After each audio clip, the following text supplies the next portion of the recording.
이 교수의 뉴스위키 11번은요, 11-1로 되어 있습니다. 왜냐하면 이거는, 우리, 이 교수의 조건 없는 학교 운영진 두 분하고 요걸 읽은 다음에 토론을 진행을 할 겁니다. 그래서 11-2, 좀 더 심도 깊게 이 문제를 들여다보기 위해서 토론을 진행하기로 해서 11-2로 또 똑같은 기사 제목을 가지지만 토론으로 해서 좀 더 심도 있게 얘기하겠습니다. 우선은 이제 지금 내가 읽는 거는 이제 일종의 이제 주제 토론 또는 기조 토론 그런 식의 입장이 되겠죠. 이제 토론을 할 거니까. 최근에 이거 되게 심한 얘기죠.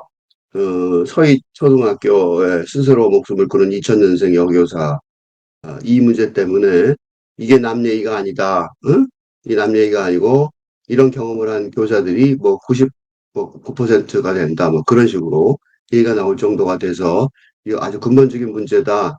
구조적인 문제다라는 사실 때문에 지금 엄청나게 심각하게 다들 여기고 있습니다. 생각해 보시면 이 초등학교 교사 있잖아요. 초등학교 교사가 누가 되는지 다들 교대를 다니는 거 알잖아요. 그죠? 교대, 교육대학, 교육대학교라는 데가 공부를 잘하는 학생들이 가는 곳이죠. 그러니까 엘리트들의 그러니까 이게 뭐 무식해서 이 사람이 대접을 못했다고 볼 수 없어요. 어? 교육회사 출신 교사, 그러니까 엘리트라고 여겨지는 응? 교사의 다자이고, 그죠? 그리고 더 문제는 이런 음, 난경이죠. 난경에 처해 있는 게 처해 있는 사람이 경우가 개인적인 사례라기보다 어? 집단적이고 구조적인 사례라는 것이 어? 확실해지고 있는 상황이기 때문에 이 문제는 더군다나 한국의 한국에 국한된 사례라기보다 음, 일본이나 미국 등 전 세계적인 전 세계적인 즉 시대적인 음, 과제라고 여겨지기 이 문제가 심각하단 말이죠. 그죠? 이 한 선생님의 한 분 선생님의 자살이지만 그 자살이라는 것이 자살 무슨 소리냐면 삶의 갈 길이 완전히 막혀버렸다. 그 죽음의 선택 외에는 갈 길이 살아갈 길이 안 보인다. 판단에 기반하기. 왜 내가 앞에서 뭐 이렇게 썼냐면 엘리트라고 여겨지는 교사. 무슨 소리냐면 이렇게 말했다는 거야. 이렇게 판단을 했는데 이게 충동적이고 그죠? 충동적이고 무모한 무모한 결정이라고 판단에 기반하지만 응? 이 사례를 어, 자살자의 가지를 감안할 때 충동적이고 무모한 결정이라고만 여길 수 없기 때문이에요. 생각보다 심각한 문제라는 거예요. 응? 생각보다 심각한 문제인 거죠. 그러니까 이게 더 문제가 되는 이유가 뭐냐면 이게 교사예요. 그리고 이게 학부모, 학생, 교사, 교육당국, 이 전부 얽혀 있어. 는 문제라고 여겨지므로 어? 근대 교육 자체 의 본질적인 한계에서 오는 것 같아 보입니다. 이게 더 문제예요.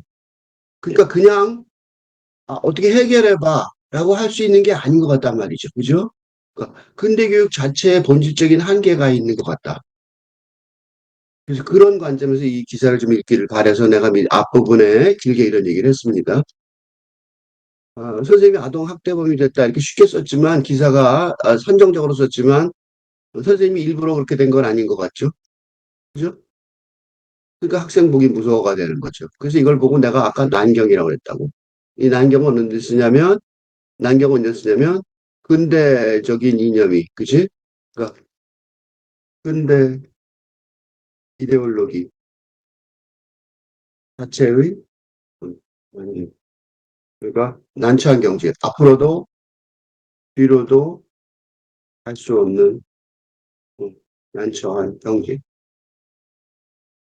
어, 그 난경의 대표적인 사례라고 볼 수 있어요.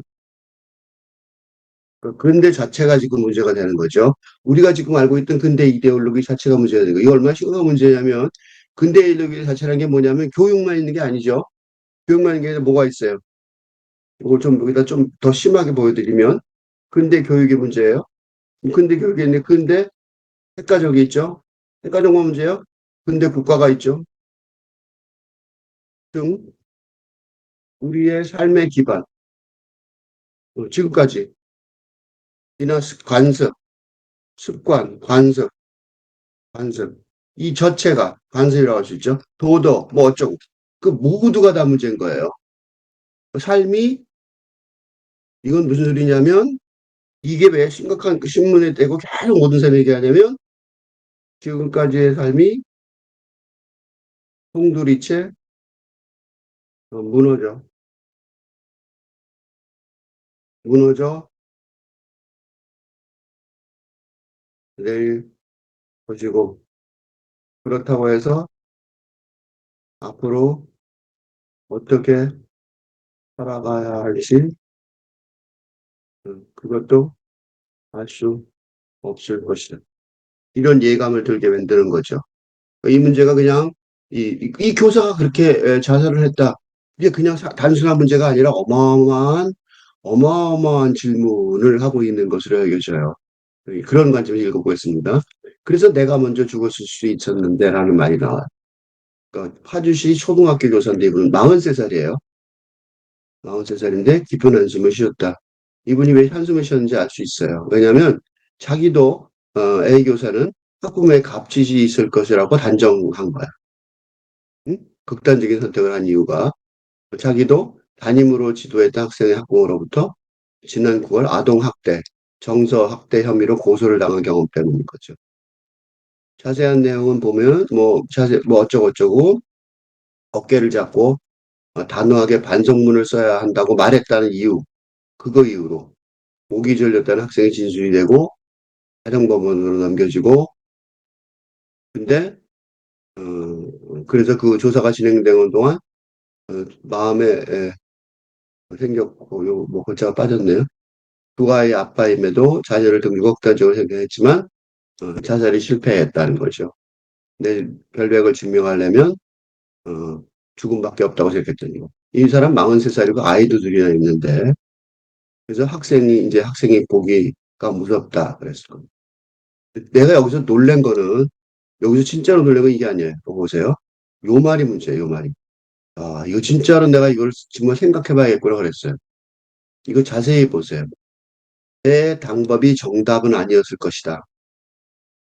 정답. 정답을 아직도 찾고 있는 거죠. 근대적인 사고방식을 아직도 갖고 있는 거예요. 전환리피그 정도. 그 학생은 앞으로 도덕적으로 올바른 지도와 제대로 된 상담을 받는다면 분명히 좋은 아이로 자랄 것이다. 라고 믿고 있다고 말했다. 이걸 보면서 내가 무슨 생각을 했냐면, 만약에 A 교사가 쉽게 믿고 있는 정답이는 도덕적 올바른 지도는 좋은 아이라는 응? 정답이나 응? 시험 학교 다니까 정답 굉장히 중요하겠죠? 시험 보니까 도덕적 올바른 지도 선생님이 올바른 지도 하려고 그랬던 거죠. 좋은 아이가 될 거야 되게 하기 위해서 나는 이 근대 이데올로기에 바탕을 둔 응?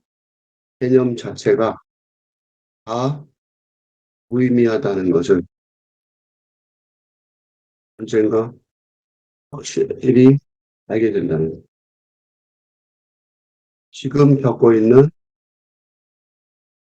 고통의 삶의 혐오감에 비교가 되지 않을 텐데 응? 이보다는 낮은 차원에서 우리 실망감 때문에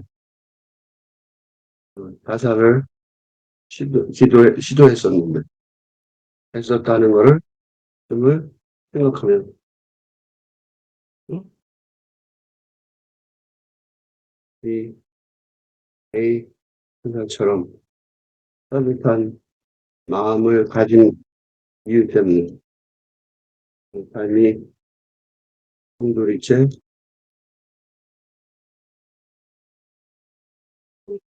무너져 버리는 건 미래의 기정사실이 될지도 모른다는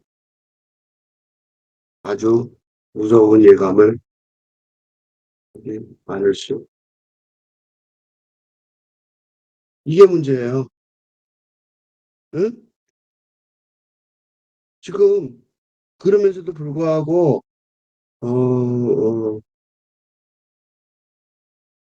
도덕이나 정답이나 도덕적 올바른 지도나 정답이나 좋은 아이라는 것이 있다고. 그죠? 그렇게 생각하는 거는 이거는 근대 이데올로기에 바탕을 둔 개념들이거든요. 그게 있어야, 그게 흔들리지 않아야 이게 다 괜찮은 말이죠. 근데 이게 다 근대 이데올로기가 지금 나랑 같이 쫓아온 사람은 알겠지만 흔들리고 있으니까 이게 개념 자체가 흔들리고 있다는 거잖아요. 그러니까 이분은 지금 이제, 근데 이게 이제 보통 사람인 것 같아요. 신문에도 이렇게 실린 거 보면 이게 통상적인 사고방식일 것 같은데, 그러면 지금 이게 문제가 요 정도의 사회 문제가 아니라, 이 기사는 생각지도 않고 있는 더 깊은 문제가, 있다라는 것을 알 수가 있어요. 그래서 내가 이 기사를 읽기로 마음먹은 거야. 그래서 잘 가리켜라 학대범이 됐고, 그래서 이제 학생의 수업방에 학부모의 민원, 관리자 교육부의 방관에 관한, 그죠? 이게 다 비슷한 얘기들이 나와요. 그래서 비일비재하고, 뭐, 하여튼, 뭐, 교사가 할 수 있는 건 부탁밖에 없고, 뭐, 수업 시간에 흉기를 들고 위협한 학생이 있어서 교권보호위원회 시청했는데, 뭐, 추궁하는 말만 들어놓았다. 이게 시스템 자체가 해줄 수 있는 게 아무것도 없는 거죠. 뭔 소리지? 어떻게 해볼 도리가 없는 거예요. 음,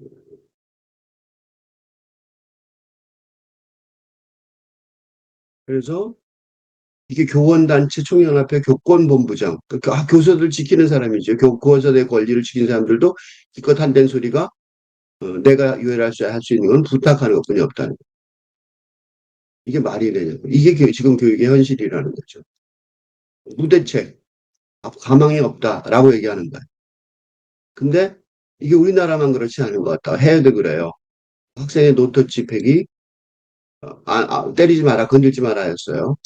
몬스터 페어런츠, 부모가 괴물이다 이거죠. 일본도 난리라는 거예요. 일본에는 그래서 몬스터 페어런츠 때문에 계약을 했지만 담임 교사가 없어 교감이 직접 수업에 들어가는 게 무슨 이유냐면 교사 인기가 하락했고 교권 추락을 했다는 거예요. 재밌는 얘기는요, 이 교직이 얼마 전까지만 해도 얼마나 인기가 좋은 직종이었는지, 직업인지 기억하시는 분이 없을 텐데, 그래서 어떤 직업이 지금 인기가 있고 막 그게 몰리는 거 있죠? 그 사람들 바뀐 거 모르나? 그런 생각이 들어요. 어, 선생님 집에 와서 애 깨워주세요. 일본 괴물이 된, 응? 그 복도나 창가 자리를 하지 말아달라. 응? 아침 못 일어냐? 담임이 데리고 와서, 데리러 와달라. 뭐 이런 얘기까지 한다는 거죠. 그러니까 우리나라 아직 덜이라는 거, 더 심할 거다라는 거죠. 교사들은 학부모를 대응하는데 교회 회의 시간이나 교내 연수 시간보다 더 많은 시간을 들이고 정신 상담을 받고 고통을 받고 있다는 거. 영국도 학생 인권을 강조하기 시작된가 영국이죠. 영국에서 ken 로빈슨이 하여튼 한두 명이 아닌데 하여튼 그래서 그걸 포기하고 옛날에는 영국에는 그 교사 앞에 초시리가 걸려 있었어요. 공식적으로 때렸죠. 빅토리아 해리포터 영화에 보면 나오죠. 선생님들이 때릴 수 있었지. 체벌권이 있었어요. 그래서 당연히 맞고 그랬어요. 제인 에어드가 나오고요. 처음에 뭐 얻은 방에 가두죠. 근데 1980년 들어서 학생 권리 신장을 해갖고 교제하는 움직임이 실기 시작하고 그다음에 1998년도 체벌금지법이 되고 그 노토지 정책이 된 거죠. 근데 이게 학년 폭력에 개입할 수 없고 아이들이 그걸 알게 되니까 거꾸로 이용당하는 거죠. 그래서 최근에는 2013년에 타당한 처벌 권고 지침을 만들어서 할 수 있다. 물리력을 사용할 수 있다. 우리 학교 다닐 때 나도 그랬어요. 미친 개라는 이름을 단 선생님들이 있었어요. 미친 개가 왜냐하면 이제 물리력을 행사하는 분들을 그렇게 부른 거죠. 옛날에 다 있었어요. 네, 그래서 이 학교에서 흡연, 마약, 섹스 여러 문제가 생기니까 해결할 방법이 없잖아요, 그거를. 그리고 뭐 거의 이런 애들은 거의 말로 해서 될 리가 없는 애들이니까, 그죠? 그래서 인권조례 문제가 지금 커지는 거죠. 그 인권조례를 고치면 되겠냐? 라는 거에 대해서 아무도 얘기를 안 해요. 그래서 이제 지금 이런 생각을 좀 해봐야 된다는 거죠. 음. 그래서 미국 쪽이 나오죠. 그래서 교권 침해에 민영사상 책임을 진다. 미국은 변호사들이 많은 회사고 변호사한테 이 법으로 처리하는 경우가 많은 나라니까. 그래서 학생들한테 아예 민영사상법으로 교사법을 만들었다는 거죠. 그리고 최근에 오늘 본 신문에 교수 신문에 김기병 교수가 교수 신문에 이거에 대해서 의견을 또 하나 달았어요. 그래서 그 교수 신문에서도 다른 곳에 쓴 글귀를 게재했다고 그러더라고요. 그래서 이거 굉장히 중요한 얘기 같아서 그래서 그말 목숨을 걸고 폭행을 당해서 교육사를 실려간 얘기도 있고 어, 근데 이 김경원 교수는 인류의 근본이 이미 붕괴했다라고 얘기하는 거죠. 인류의 정체성이 관계로 형성되는데 안 되고 있다. 그다음에 인간은 그는 그래서 경과 학습으로 그러니까 동물하고 다르죠. 우리는 커지면서 학습을 통해서 그게 바로 인간의 특이한 점이죠. 태어날 때는 미숙한데 미성숙하게 태어나지만 그 아이가 성장을 하면서 그게 인간의 특징이죠. 그래서 이제 인간이 만물의 영장이라고 그게 되는 이유가 바로 이런 머리가 처음에는 가소성이라는 게 바뀔 수 있다는 거예요. 그죠? 그래서 두뇌 능력이 바뀐다는 거죠. 죽을 때까지 바뀐다고 그러죠. 그게 이제 인류가 문명이 되는데 그게 이제 출산도 조절하는 문명이 되고 그거를 제일 잘하는 나라가 한국이죠. 한국이 선진국이니까. 그래서 저출산국가가 됐다는 거죠. 부모한테는 이게 이제 축복이 아니라 짐이 돼버린 거죠, 아이가. 그래서 부모들이 패닉을 하게 된 거예요. 근데 더 문제가 이 선생님이라고 할 때 선생은 먼저 태어난 사람이라는 뜻이에요. 그리고 먼저 태어난 사람의 지혜가 있어야 되는데 요새는 먼저 태어난 사람이 지혜가 있지 않고 거꾸로 그 젊은 세대가 더 지혜가 있는 영멘토링 현상이 젊은한테 아들한테 뭐 자식한테 물어봐야 되는 거야. 이 핸드폰 어떻게 써? 이러고. 그러면 당연히 선생, 먼저 태어났다는 선생, 먼저 태어났기 때문에 지혜가 있다는 자세로 말하는 게 선생인데 선생의 위치가 없어지는 거죠. 어, 그러니까 이거는 해결할 방법이 뭐냐? 기술을 늘릴 수는 없고 그래서 인문학을 인간성을 인문이 훼손돼서 인간성이 말살되는 이런 사태를 막고 인문학을 어, 좀 회복해야 되는 게 아닌가라는 결론을 내리고 있는데 이제 여기서 이제 여기까지는 뭐 맞는 말씀인 것 같아요. 중요한 건 이제 어떤 인문학을 어떻게 해야 되느냐에 대해서는 이 김기범 교수도 설명을 안 한 것 같아요. 그래서 이제 토론을 하면서 이거를 설명을 하려고 합니다. 중요한 거는 지금 이 사례가 단순한 사건이 아니고 그러니까 신문 기사들이 이게 언론의 기사들이 보도의 경우에 보도에서 중요한 사건이라고 판단해서 취급하는 경우가 대부분인데 사실 중요 사건이 어떤 사건이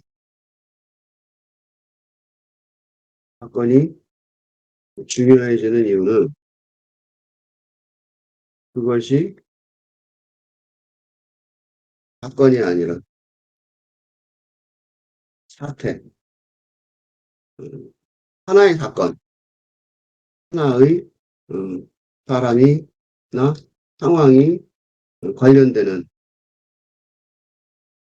음, 하나의 사건이 아니라 공동체의 일부 또는 전부의 체제가 문제시되는 사태의 경우가 대부분이고 더군다나 그 사건이 지금처럼 아주 음, 중요하게 여겨지는 경우에는 한국이라는 나라뿐만 아니라 또 일본, 미국, 영국도 어, 현대 문명 자체의 어, 내부 특성 때문에 발생한 대표적인 사건일 수 있기 때문에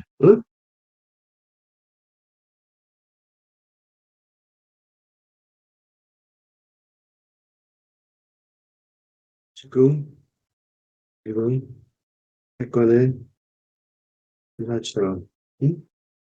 사건에 관한 분석으로 그친다면 이 사건의 이어지는 또 다른 사건들의 시작이 될 뿐이고 그러니까 사건들이 공동체 자체를 무너뜨리는 때까지 계속 이어질 가능성이 있다는. 예를 들면 기후위기에 관한 보도들에서처럼. 그러니까 현재 대부분의 중요한 기사들은 사건을 중심으로 작성되지만 요약하자면 근대 문명의 본질적인 한계에서 비롯한 경우가 대부분이며, 이라서 현대 문명의 해체와 새로운 문명의 건설이라는 훨씬 큰 어, 언론에서 지금 현재 관행적으로 다루고 있는 범주보다 훨씬 더 큰 범위를 범위에서 검토하고 연구해야 할 것이라고. 학교에서도 안 하고 언론에서도 안 하고 학교에서는 못해요. 왜 학교에서 못하냐? 그렇다면 학교에서 할 수 있을까? 현대 학문은 검증, 응? 이제 철저한 검증이 요구되는 황우석 씨 사태 보면 알겠죠? 어? 지금 제안하는 모호한 미래의 전망을 바탕을 두는 연구가 연구를 시작하는 건 아주 무모한 일인 것처럼 여기고 있다는 게 있으므로, 어? 나처럼 대학 등 근대학문 체계의 밖에서 독립연구자로서, 그래서 요새 독립연구자들이 나와요. 그래서 연구한다면 모를까. 단 이때는 경제사회적인 이득을 어? 얻을 수 있다는 한계를 만드는 거죠. 어? 그러니까 불가능하죠. 되게 시도하기 어려운 부분. 그래서 보다 자유로운 언론, 언론을 통해서 언론이 이 사업을 맡아야 할 것으로. 그래서 지금 문제예요. 언론은 자기가 이걸 해야 된다는 생각도 안 하고 있는 것 같고, 내가 이 신문 읽기, 뉴스 읽기를 하는 이유가 떻게 그러면 이런 과업을 해야 되는지에 대해서 같이 좀 얘기를 하고, 그래서 지금, 그래서 뉴스 읽기를 진행하는 이유는 밝은대 시대의 저널리즘의 새로운 작업 방식을 선구적으로 모색하기 위해서 새로운 탈런트 시대의 저널리즘은 그러니까 보도만 하는 게 아니라, 그지? 즉 근대 시대의 보도, 사건 보도를 포함하지만 그것이 시사하는 어? 시대 전환의 연경 상황을 해석하고, 이것이 현대 시대의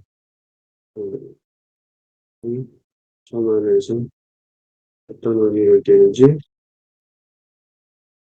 이해하고, 현대 시대의 상황에서 적절하게 대처할 방안을 설명하려고 노력하는 짧은 시대의 저널리즘의 보도 지침을 마련해. 그래서 지금 이걸 하고 있어요. 그래서 그냥 사건 보도만 있었는데 지금처럼 그 교수님은 좀 많이 했죠. 그렇지만 이렇게 나중에 나서서 이렇게 하진 않죠. 그냥 난 뭐 교수인데 뭐 그냥 이런 얘기를 좀 해봐요.